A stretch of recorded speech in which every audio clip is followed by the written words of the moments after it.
কাফেররা ছিল জাহান্নামী, তাদের পরিত্রাণ ও মুক্তি নাই। যারা কুফরির ন্যায় অন্যায় করেছে, আল্লাহ তাদের জন্য ক্ষমাকারী হবেন না এবং জাহান্নামের পথ ব্যতীত অন্য পথ তাদেরকে দিবেন না। জাহান্নামের মধ্যেই তারা চিরকাল অনন্তকাল থাকবে। পারা 6 রুকু 3।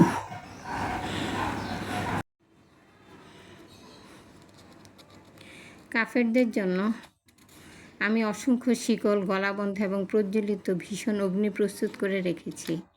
পারা 29 রুকু 19।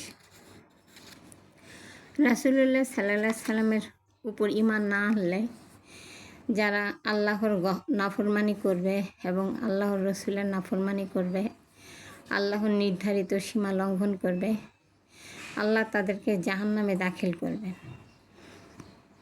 তারা সেখানে চিরকাল থাকবে এবং তাদের জন্য ভীষণ অপমানজনক শাস্তি ও আযাব নির্ধারিত রয়েছে। পারা 4 রুকু 13। কাফেররা চির জাহান্নামী, তাদের পরিত্রাণের কোনো উপায় নেই। কাফেরদের জন্য ভীষণ আযাব নির্ধারিত রয়েছে। পারা 25 রুকু 4। কাফেরদেরকে দোজখের সন্নিকটে দাঁড় করিয়ে বলা হবে, তোমরা দুনিয়া ক্ষণস্থায়ী জীবনে বহু উৎকৃষ্ট বস্তুর সময়ের মজা উড়িয়েছ এবং আরামায়েশ উপভোগ করেছ। এখন তোমাদেরকে প্রতিফল স্বরূপ অপমানজনক আযাব ভোগ করতে হবে। যেহেতু তোমরা দুনিয়াতে অনধিকার রূপে অহংকারে মত্ত ছিলে, তোমরা ঘাড় মোড়াই ছিলে এবং আমার নির্ধারিত সীমা লঙ্ঘন করিতেছিলে। পারা 26 রুকু 2। যারা কাফের তারা হয়তো দুনিয়াতে কিছু সুখ ভোগ করবে এবং চতুষ্পদ জন্তুর ন্যায় পানাহার করে ঘুরে বেড়াবে, কিন্তু শেষ ঠিকানা ও বাসস্থান রূপে দোজখের জাহান্নামই তাদের জন্য নির্ধারিত। পারা 26 রুকু 6। কাফেররা চির জাহান্নামী, তাদের মুক্তির কোনো উপায় নেই। যারা কাফের তাদেরকে জাহান্নামের দিকে হাঁকাইয়া নিয়ে যাবে। পারা 9 রুকু 18।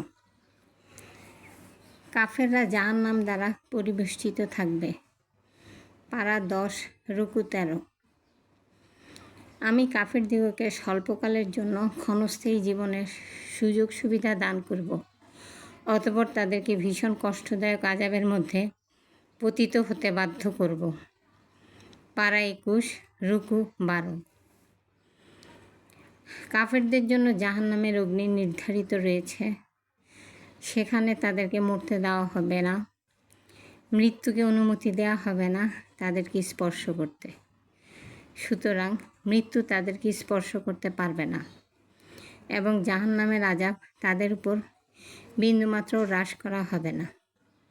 প্রত্যেক কাফেরকেই আল্লাহ এরূপ প্রতিফল দান করবে।